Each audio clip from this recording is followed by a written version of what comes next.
do you do it? What? You seem so calm. I am calm. I don't know how to explain it, but strangely, it feels safer here than there. Oh, I don't know. Jaguars, venomous spiders, and snakes. Let's not forget the scorpions. A mere ant's bite hurts like hell. I am well aware of that. But still, we have a chance to achieve something. Make a difference.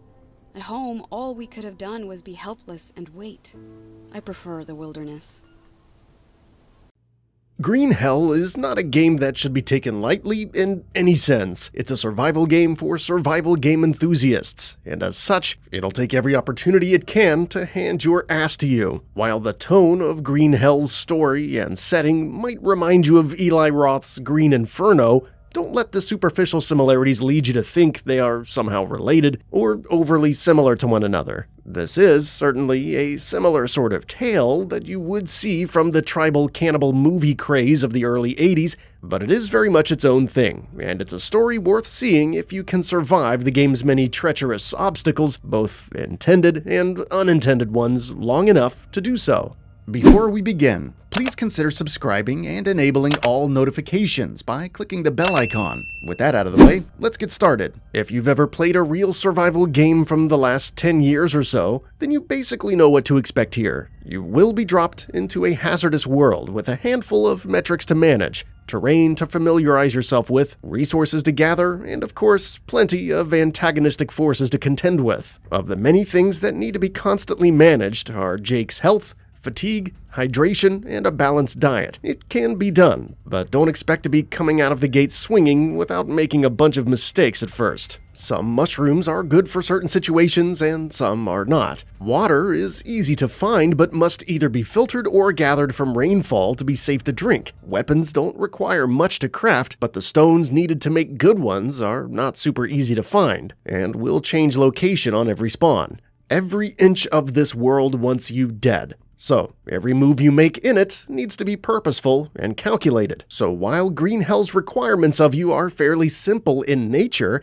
they're not by any means easy to achieve. By design, there will almost always be something going horribly wrong. Maybe you're away from your camp but also become so thirsty that you're forced to drink dirty water to buy you some time, which will almost certainly result in you ending up with internal parasites, which will also have to be dealt with. So for every problem you solve, there will almost always be a new one created. This is how survival games work, but it's particularly intense in Green Hell, both in terms of the speed at which things can deteriorate and the sheer amount of variables to keep a constant eye on. In a way, it can feel like this particular breed of hardcore survival game can conflict with the idea of progressing through a narrative. Given that my hands were always so full of problems that required immediate attention, it was hard to carve out short moments where I actually felt confident enough to move the story forward.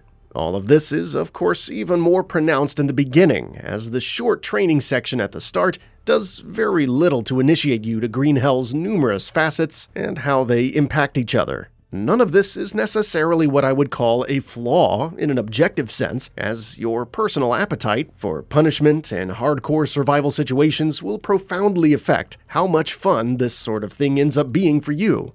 One thing that did stick in my craw, however, was the somewhat obtuse menu systems and inconsistent manner in which certain objects are crafted. Some items are created on your crafting table, while others require you to select them from the notebook, pick a spot, and place items into that spot to make the item manifest. Both of these methods work well enough, and I eventually understood the differences between and purposes of the two systems. But I still think it would have made more sense to just apply one method to everything.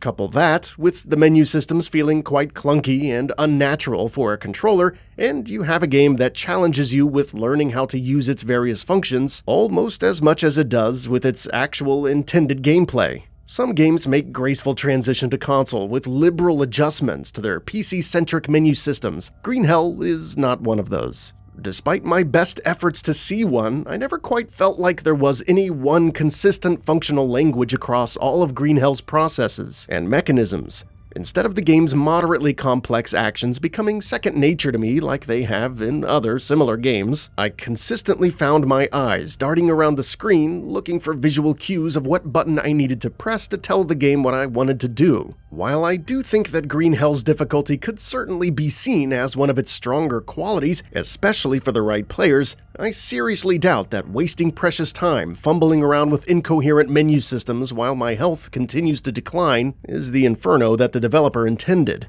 You can play an easier mode that turns off the insanity meter as well as native attacks. And for newcomers, I would highly recommend this, at least until you're more fluent with the game's many quirks. Playing online could also theoretically yield benefits, I suppose, if you're lucky enough to come across helpful players that can give you tips, but I had little such luck in my time with the game. That said, once you are able to dig yourself out of the deep hole that the game initially drops you in, you can start to see glimmers of a grander system that these many different interconnected elements ultimately add up to. There is a bigger picture here that is sure to satisfy those who like the rush of constant struggle and reaching for a North Star of stability that they will rarely, if ever, actually get to. The visual performance of Green Hell on the PS4 is impressive in terms of the detail that they were able to pull off on the platform. Details on Jake's arms and legs stand out nicely. The Amazon rainforest is aptly dense, and everywhere you look, you'll find color, movement, and life.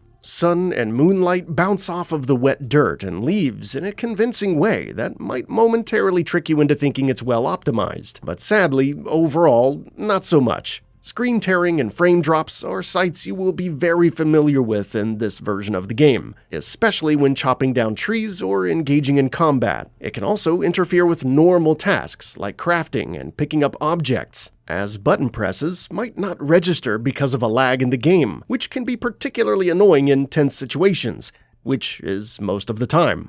Why these haven't been ironed out for the PS4 version when the base version has existed for over 3 years now is beyond me. But if you are particularly sensitive to this sort of thing, I would advise you to tread lightly with getting the PS4 version at this time. Music in Green Hell is largely non-existent, but there is a nice series of eerie sounds that slowly swell as Jake loses sanity and experiences hallucinations. This well-designed soundscape helps those moments feel far more alarming than they otherwise would, and that successfully ratchets up the tension in an already constantly tense game. Voice acting is also pretty good across the board, so as far as audio goes, the game has made a seemingly perfect transition from PC and should be able to satisfy what most PS4 players are expecting.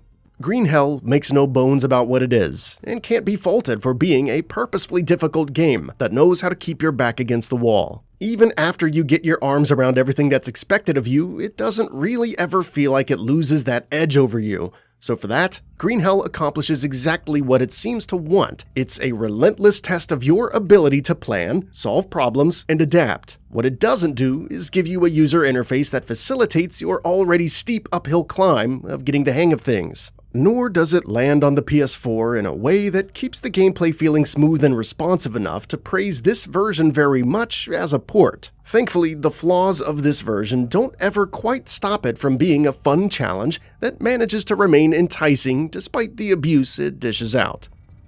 And that brings us to the end of the video. A quick request: we upload new videos every single day, and if you like what we're doing, please consider subscribing. It really helps us out. Also, don't forget to enable all notifications by clicking the bell icon so that you can receive daily video updates. Thanks for watching.